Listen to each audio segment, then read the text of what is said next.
Thursday, January 27th, the day before my birthday. And today... Selfless plug. You're lucky I've only told you this time. I usually let people know for a month in advance.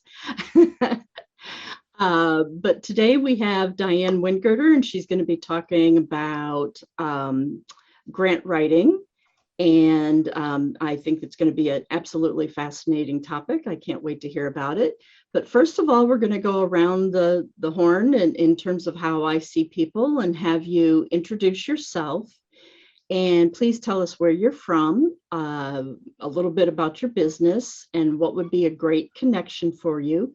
Diane, I'm going to have you go last, and you can add that into when you do your presentation, if that's okay. And I am going to start with Keith. Good morning. My name is Keith Rand. I own a company called First Quality Printing. I'm semi-retired from that.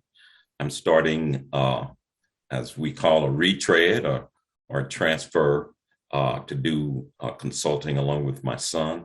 And we look at opportunities to invest or co-invest into businesses. Keith Rand, and a good lead for me is someone who might be interested in exiting their business. We do have a minimum size that we look at, which is about approximately $1 million base or more. And so if you know someone that might be exiting their business, particularly if they're in manufacturing or even in the restaurant industry, we would look at those opportunities. Keith Rand. What's the name of that business, Keith? It's called R-A-N-D and Co. R-A-N-D. We're not that bright. You know that. You've known me for years. We're not that bright. Randco. Rand and Co. Randco. Okay, good. Thanks, Keith. Rhoda, how about you next? Good morning, all from Indianapolis, Indiana. Rhoda Israelov, and we say it for you. We write what you read when you go on our clients' websites. This has actually been a very good week because an agency with whom we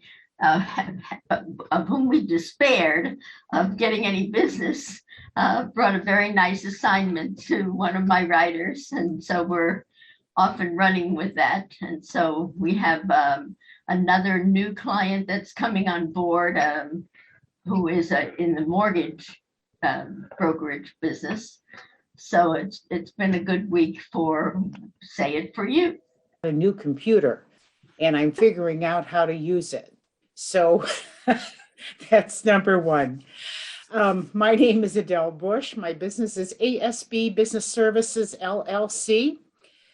We specialize in making business-to-business phone calls, and we're very successful at achieving appointments for our clients, making the necessary connections that you need to have to move your business forward to the next level. A good referral for me would be an accounts receivable project. Someone who has accounts receivable, they don't know what to do, they don't want to send them to collection, but they need someone that can make a courtesy call on their behalf to find out why the payments are delayed. I enjoy those, I'm successful with them, and I'd love to do that for you. Adele Bush with ASB Business Services, LLC. Thank you, Adele. And I'm doing A to Z's, so Zach. I'm used to that. No problem. Zach Fox, financial advisor with Edward Jones Investments, helping individuals and businesses, set out financial goals and map out a plan to get there. So happy to assist individuals looking for, confidence in the plan they have or want to revisit something new. So happy to have those conversations. And I guess a good referral is, a business owner looking at making sure their retirement plan fits what they need, whether they need a simple 401k plan. We can visit that and just make sure they have what they need or what they have fits what they need. So that's a good referral for me. Appreciate the time. What city and state are you in, Zach? Oh, I am suburbs of Indianapolis. Okay. I am licensed in about 12 states, though, so I can do business in lots of places across the country: Florida, Ohio, Michigan, Illinois, Kentucky, New Mexico, Colorado, Maryland. So it's all over. It's an interesting mix, Zach. It's where you went on vacation and you just licensed as you were there, I guess. Yeah, you wish, but just clients have kids in different states, and you get a referral to another state, and my wife and I both went to school in Ohio, so we got to know a lot of Ohio people. So just take where the business leads you. Got it. Thank you, Zach. And I am Jerry Luco, ATD Business Consulting, and I have a DBA of Franchise Business Source. And where I spend most of my time is in helping aspiring and serial entrepreneurs find an absolutely perfect fit franchise business that gets them lifestyle, supplemental income, the freedom that they've been looking for. I am based in Columbus, Ohio. I actually work nationwide. I can also work internationally, as a matter of fact. A good referral for me is career transition coaches, people that help people think about what they want to do. And the reason I like that connection is that a lot of times when people come to me, they're still a little fearful about like owning a business and everything. And what I have found with career transition coaches when they get referred over to me is that they've passed that hurdle. They've got the mindset for success, and they've got the self-confidence that they can actually run a business, and they've been through some assessments to help them feel more comfortable in moving forward. So career transition coaches are great referral sources for me. And also people that already own businesses and might want to expand their business, expand their portfolio. And again, they understand that whole risk benefit factor, which makes it such a much nicer conversation. With that, we're going to hand over to Diane Wingirter. And Diane, you should be able to present, and we're ready to hear all about grant writing and how to be successful at it and what we can do. All right, I am trying to pull up the appropriate document. Well, thanks for having me, guys. So I actually have a bevy of businesses for those of you that know me, and I know about everybody on this call except Zach. So one of my brands within Totally Exposed LLC is Grant Writing for Goodness, and launched that actually at the end of COVID.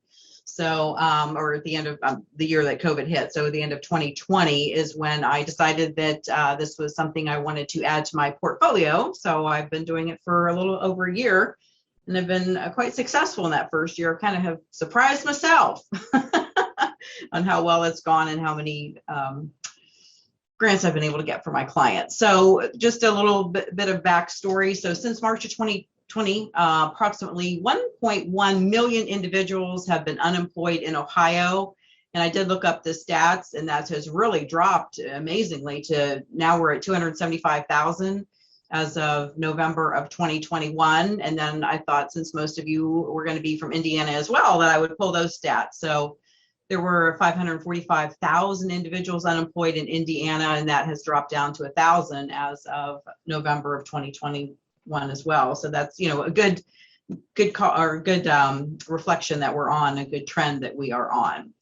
So a lot of the industries that were most severely impacted, during COVID and continue to be are anything to do with live venues, the whole hospitality industry, those in food service, all the arts, which I think that got overlooked at the beginning, like musicians, artists, illustrators, authors, playwrights, anyone in publishing, all the beauty professionals, hair, nails, and all of those industries were all impacted when COVID hit.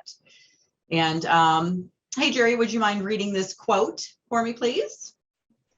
Sure. Thanks.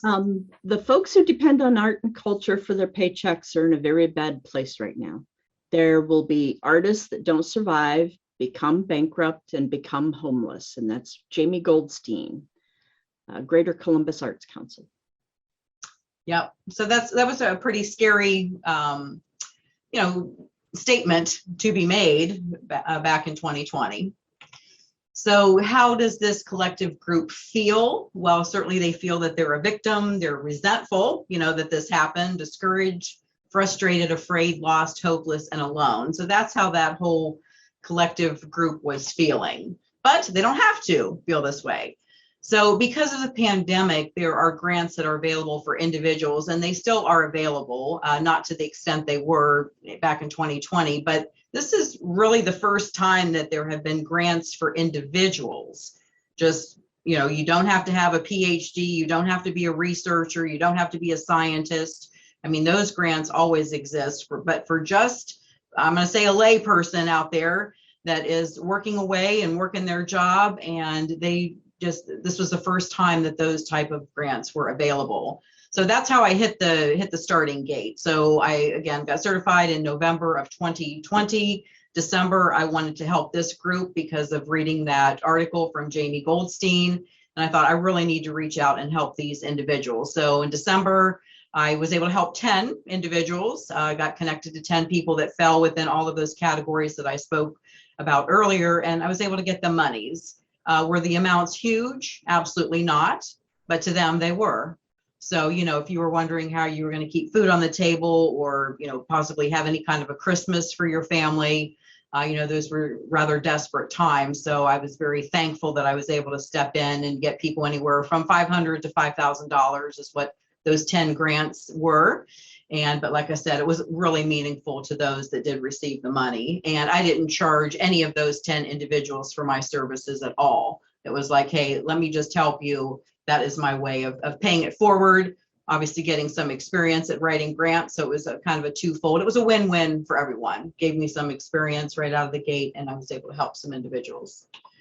So again, the missing piece, they had no idea where to look. Number one, that they even existed. So, able to do the research and finding the funders that wanted to impact them. So that was meaningful. So again, typically an individual, where do they turn? Where are they grants? They don't know. So they need to enlist the expertise of a certified grant writer and be guided in the right direction, just as all of you are experts in your industry. So what makes you certified means that you take a course and you pass a test. So that's the certification process. Move at your own pace.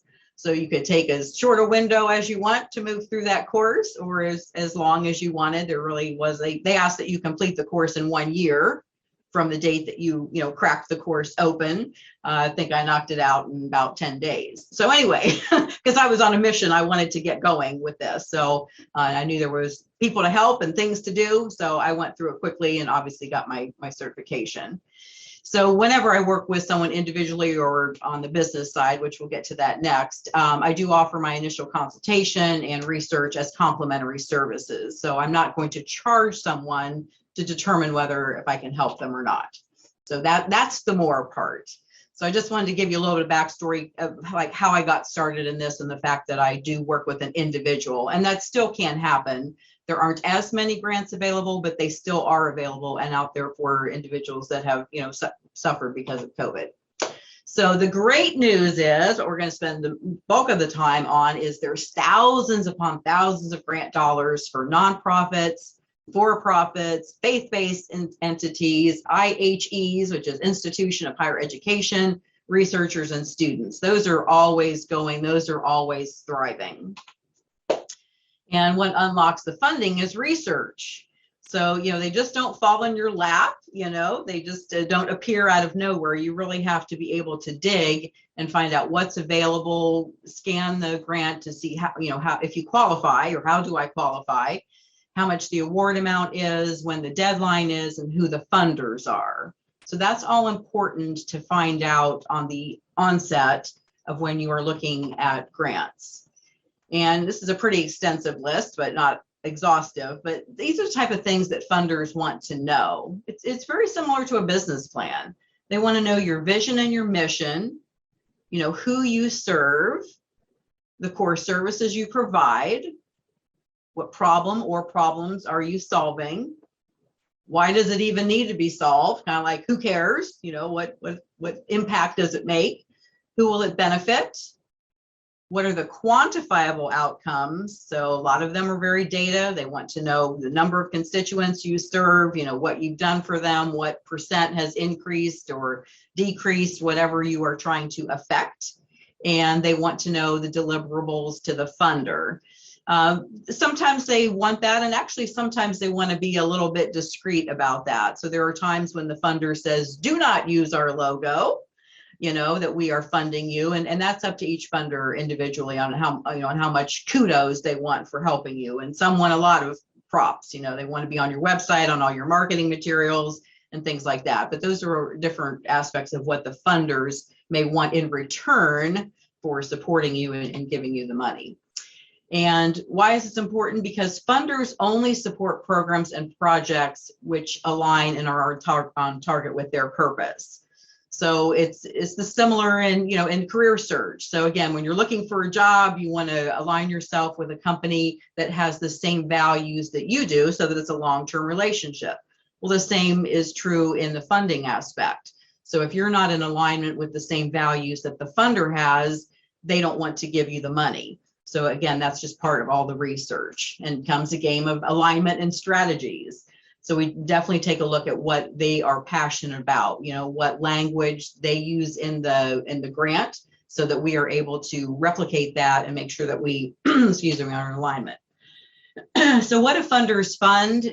They're very specific on what they will and what they won't fund, and that's all in the language of the grant. So some like capital expenditures. Some hate capital expenditures. They won't give you any money for building something, and others will. That is what they want to see fund. Some will fund your operations, your day-to-day operations of the organization, and some will not. Some will help with salaries. I'm going to say most will not. That's a little unusual to find that they want to fund the salaries. They're more interested in funding the program and not the executive director of the nonprofit, if that makes sense. They are very, very interested in funding the program or the project. So the monies that you need in order to make sure that the constituency that you serve is taken care of. That programs and projects are number one of what they want to fund. And if we come across a grant, these are like my two favorite words: unrestricted capital.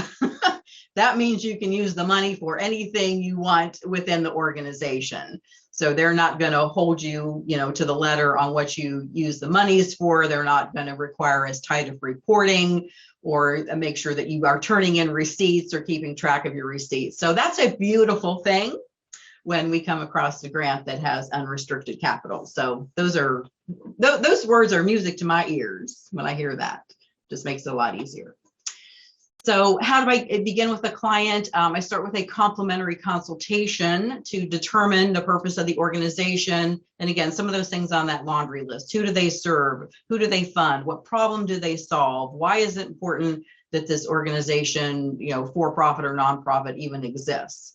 So that takes about 60 minutes. I have a checklist that I go through. All of you that know me know I am checklist oriented, because I'm thorough, and once I have a process, I rinse and repeat because it works. So no reason to reinvent the wheel every time. So I do, like I said, it's about an hour in order to make sure that I gather the data that I need so I can do step 2, which is the research. So I'm talking Adele's language. She loves research. So I predetermine if there's funders interested in the program or the project.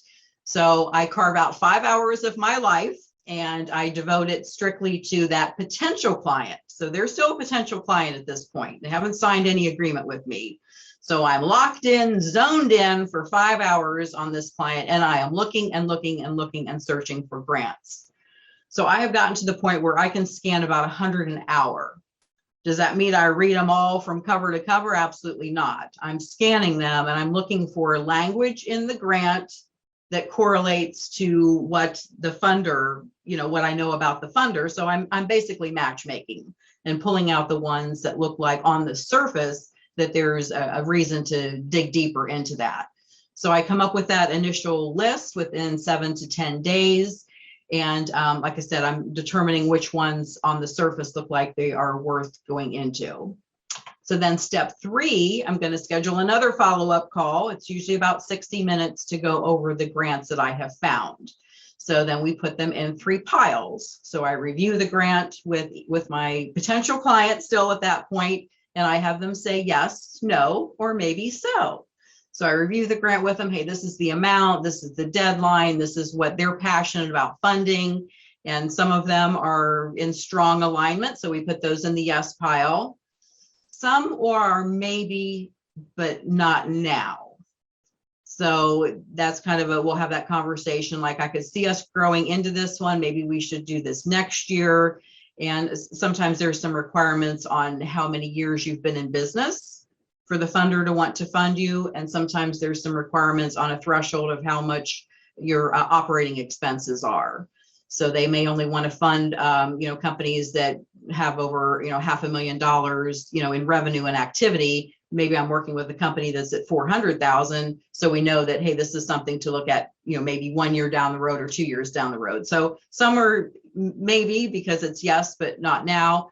And then there are usually 1 or 2 in the stack that my client says, no, that's a bit of too much of a reach. We don't really do that.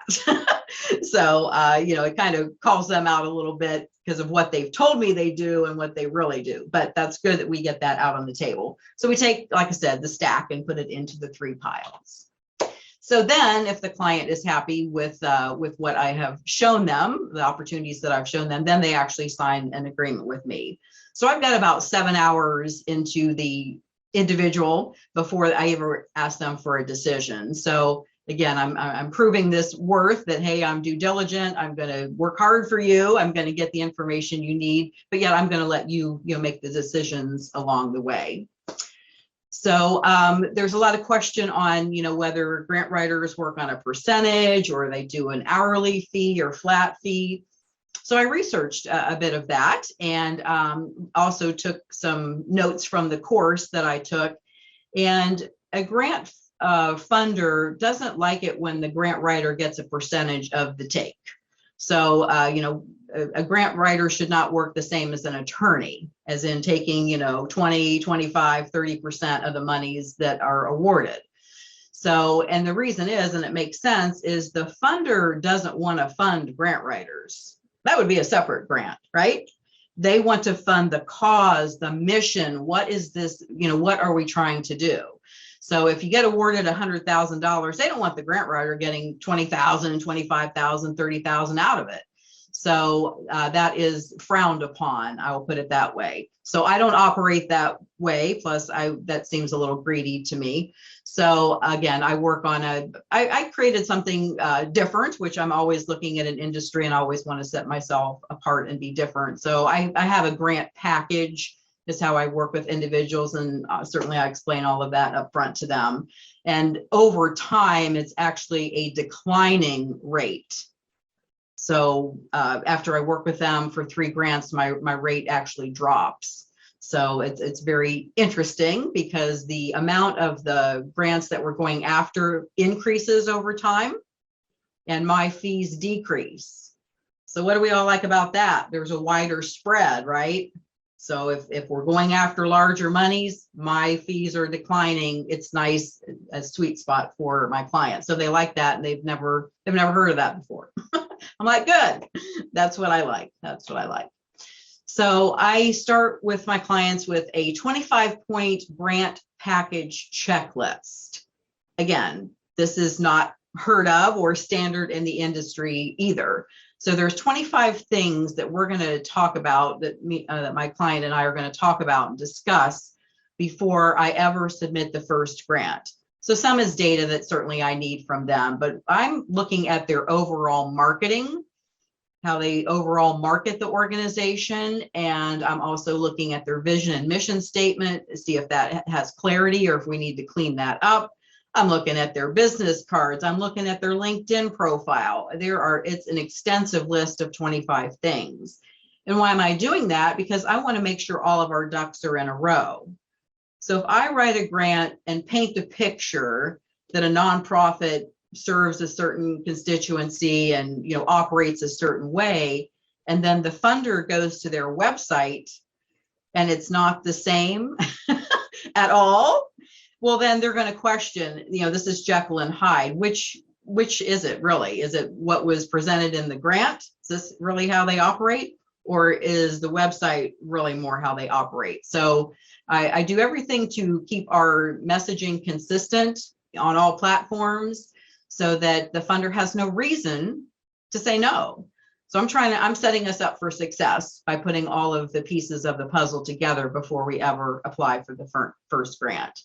And again, once I explain that to my clients, they get it.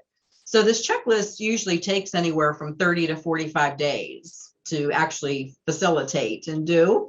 So again, that's a lot of work on my end, on the front end, in order to prep them. And also I'm gathering as much information as I can. So once the process starts, I'm not stopping and starting. So I don't want to get on page 4 of the grant, question 8, and have something posed to me that I don't know about my client. And then I have to stop, save my work, get a hold of the client. It just slows the process down. So it's good to have all of your information and data together before you crack open the grant and start that process of filling it out. And that's just, that's wise for anyone to have that together. So how long will I work with a client? Well, as long as they want funding, as long as they want monies coming in. So I create a 12-month strategy for them at the onset so that, we have a plan for the first year. And then once that first year comes to an end, we, talk and decide if we want to work together for another year.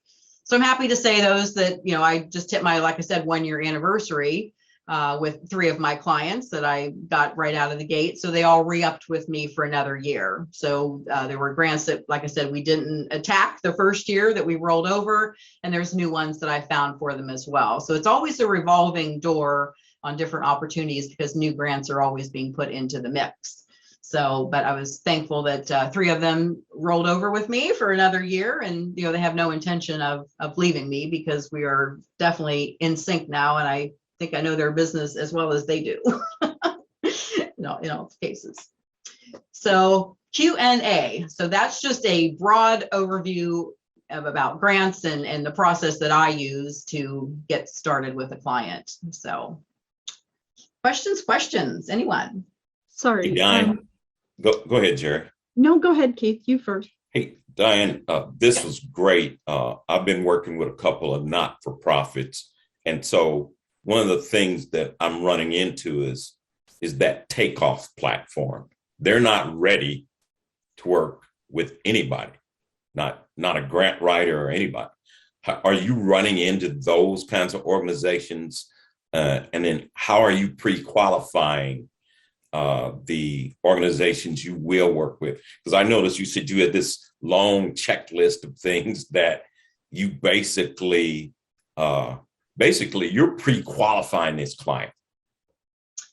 Yeah, that's a little, that pre-qualification is a little bit further into it. So my initial phone call, that's 60 minutes, I'm really pre-qualifying them there. At that point. Yeah, so like I said, there's a whole packet of information that I need. So we cover the first 3.5 pages of that, and I get all of the information, and I get a relatively good semblance of that person in that first hour of, how open they're going to be, transparent they want to be. If I get somebody that's really closed-lipped and tight-lipped, that concerns me. I'm not sure if they're hiding something.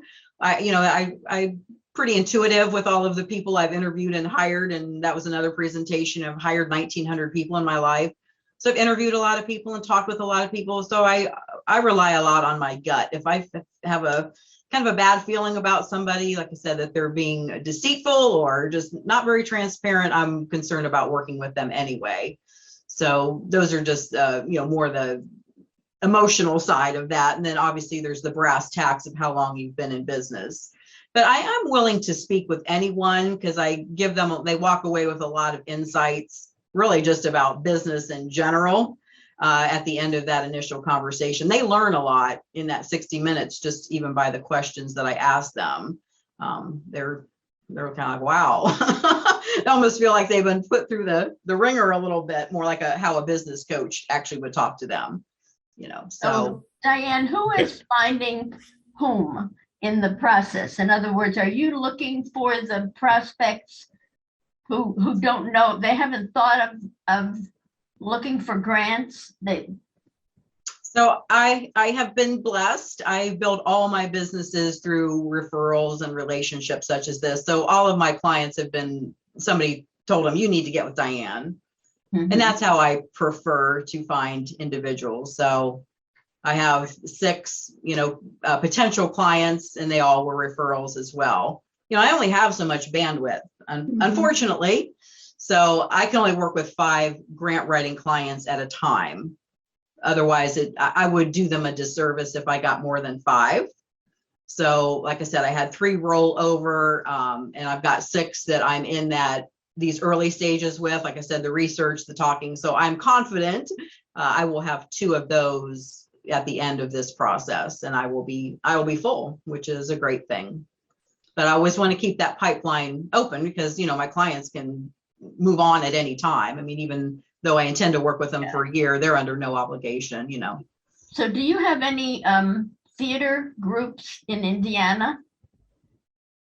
Do I have any theater groups? No. As clients, because I think that may be a fit. Yeah, a lot of those. So the other thing I want to make sure of is that the organization doesn't already have an in-house grant writer.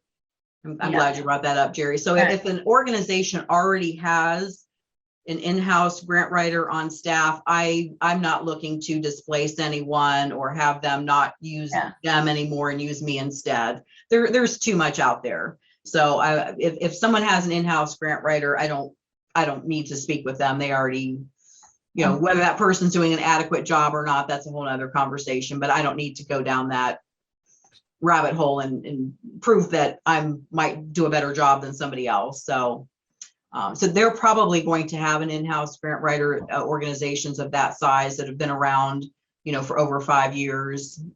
They typically have someone that they're already utilizing. Diane, without naming names necessarily, can you give us a sense of of the kinds of organizations you've done grants for or gotten grants for? So typically I do work in the nonprofit space. I have experience in that as well. Been an executive director of a couple nonprofits, and I have a tendency to flock towards those. So I typically work with nonprofits. I am working with students as well, so I can do scholarships. So I've worked with 4, and one was a daughter of someone I knew, someone was a son, someone was a niece, and someone was a nephew. So that's how I got those 4 students. I didn't walk into any college or high school or anything, say, hey, look at me. Again, those were all referrals, kind of like Zach was saying, you don't know where people's kids are. So, those I all got through referrals as well, as far as helping for individuals with scholarships. So I can do that too, but it's mainly nonprofits. I'm trying to think. 3 of them all have some aspect of faith. And again, it's amazing how you attract, what is important to you. Mm-hmm. So faith and God and the power of prayer, those are all important to me. I don't see my cross, but anyway, those are important to me. So I'm attracting businesses, nonprofits that have some element of faith in them as well. That's not a prerequisite. That's just what I'm attracting, So, but I'm happy to talk again to any nonprofit and see if I can help them and be of service to them. Adele? Oh, sorry. Yeah, Adele. Just to give you all an idea, I had a one-on-one yesterday with a lovely young lady who's involved in a startup. And I talked to her a little bit about what her startup idea is, and she told me. And I said, wow. I says, would you be interested in researching grants for your business? And she says, yes. She says, I never thought about that. I says, well, I know the perfect person for you. So that I'm going to refer this person to Diane. I'm going to introduce her via email. And I really think Diane and this person are going to be able to be successful. Just based on this person's business and what her agenda is, Diane. I think you're going to enjoy this one. Awesome. So I'll be sending you an email introduction here, over the weekend. That will be fabulous. Yes, ma'am. Thank you. And again, even working with startups, if they're not ready right away, like next week to get started with me, I certainly help set them on the path, of things that they should be thinking about and what they want to do in order to set themselves up so that when they are ready for grants, we have a lot of things already underway. So it's a lot of work, before the scenes, or behind the scenes, let's say, before the grants actually start. So, some grants require 2 years of audited financials. I say that to a business that's been around 1 or 2 years, and that, I see fear wash over them. What do you mean audited financials? Yeah. So again, I help them through a lot of things they're just naive about. You don't know what you don't know. So it's like, don't worry, this is okay. I can knock out some financials for you. So I really end up serving a lot of their needs. And that's why they're so thrilled and stay with me, because it's like, shoot, you've become my accountant, my bookkeeper, my marketing person, I just roll it because it's all part of the package. It's business coach. What I need. So I'm fortunate that I've had several businesses, and I do, because I have an understanding of all of that. I'm not figuring all of that out. I already get it. What is the tax ramification for the funder? How does that work? Is that a charitable contribution? For the funder? Yeah. No, that's usually how their entity is set up. That's what they do. They fund other organizations. So there's foundations that give monies. There's local organizations, at the state or city level, and then there's government grants. And I will be honest with y'all, I have not tackled a government grant yet. They look like a nightmare. Can I say the word nightmare? They take at least a month or 6 weeks to complete the forms. And then they're going to take forever to even get back with you. So I have not tackled government grants yet. I'll get around to those. Again, it's kind of like, I don't need to go there yet. There's plenty of foundations, and those are what I love. I love finding, foundations. So there was, let's just say, a family that, was passionate about something. They passed away, right, Zach? They left an estate, and then those monies now they want to use, for whatever that they're passionate about, children's literacy, let's say, about children learning to read and being well read and things like that. So their grant monies go towards programs that help children, read and excel in reading. So there's a trustee that monitors the foundation funds. So that's the person you're, applying to, is that trustee or that board that oversees those funds. But they're making sure that those persons' wishes are being upheld to. So how all that works tax wise, I have no idea. Yeah, that would be a Zach question. But anyway, but that's, a foundation that's set in place. And then there's companies that have a foundation, which is just amazing that you can find out about. So like White Castle here in Columbus, they have a foundation. So, if you can tap into what they believe in supporting, then that's, those are easier barriers of entry than trying to get a government grant. So a lot of large corporations have foundations. They're doing it for that philanthropic, that goodwill. Big Lots here in Columbus, Ohio, they have a huge foundation as well. So I've tapped into some of theirs. Kroger is huge on foundations. So, and obviously they're about hunger relief and meal insecurity for some of their sweet spots. So again, you have to know what their sweet spots are, so you're going after the right grant for the right reason. So are any of them that you find individual wealthy families who created a foundation and now their kids are running it? I haven't found that yet. Not their kids are running it. It's more of a board or trustees. There may be a son or daughter on that board, but no, I specifically haven't found that one. Yeah. Where their actual children are running it. It's usually more of a board that's running it. Of the ones I've come across. So I'm sure that scenario exists. Hey, Diane, before we get out of here. Yeah. So this is great. How do your fees work? Because everything always boils down to money.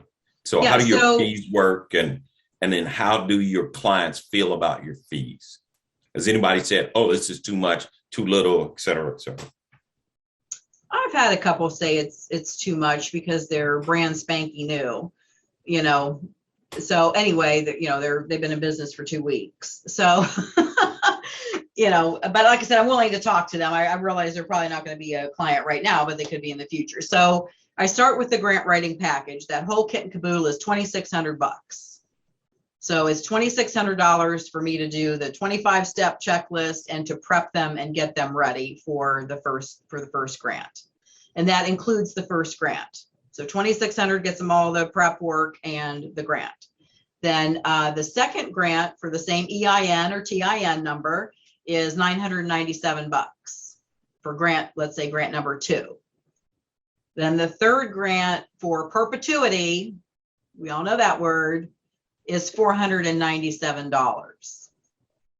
So as I said earlier, we're going to start small. So the first grant I go after somebody, may only be $7,500 because we need to get started and we need to establish a relationship with funders and some credibility with funders that yes, we use the money for what we say and so forth. So there's that whole thing. So let's say the first one I go after is $7,500 for the person. Then the next one I go after is 15 grand. Then the next one I go after is 25 grand. So as you can see, as we go after more money, my fees decline or, lower, whatever you want to say it. So by the time I'm going after 2,500 or whatever more for them, it's costing them $500. I think anybody do that all day long. Put in 500, get out 25K. Put in 500, get out 25K. Would you agree, Zach? That's a good ROI. So I'm setting them up for that way. Like I said, that there's no reason for them to leave me and start over with someone else. So what's your success rate on getting grants when you've submitted them? I'm glad you asked that.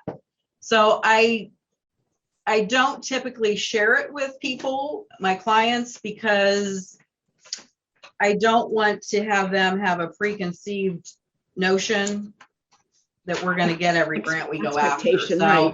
Yeah. So anyway, so through 2021, so that's about 1 year of grant writing, that first year, I wrote 34 grants and I got 24 approved. That's unheard of. That's good. That's unheard of. That's not good. That is unheard of. So, and it's because of all the work I do ahead of time. I just don't fill out a form. I'm not a form filler outer. You know what I mean?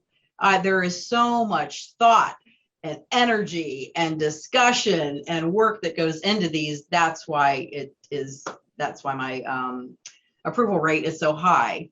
And that correlated to $372,950.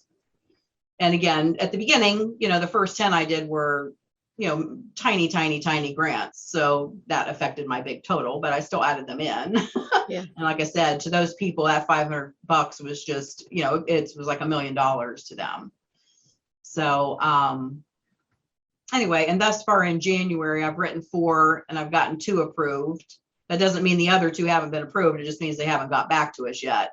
So the cycle is, is sometimes as long. You don't hear for months. They say give us 3 months to get back to you. So out of the 4 I've submitted in January, 2 I've gotten awarded. One was for $9,250, and the other one was for $10,900. So that's what's happening in January. So I feel good about that. So because both clients are far enough along with me, they paid $500.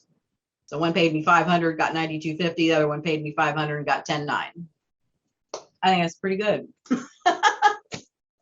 Super interesting. So Diane, we have a few minutes left, but what type of, if we were to think about people that we could refer to you, like Adele, right? What would you really want for us to be thinking about in terms of so the ideal client would be a nonprofit that's been in business 2 to 5 years, because then they're going to be past that 2-year benchmark of having audited figures.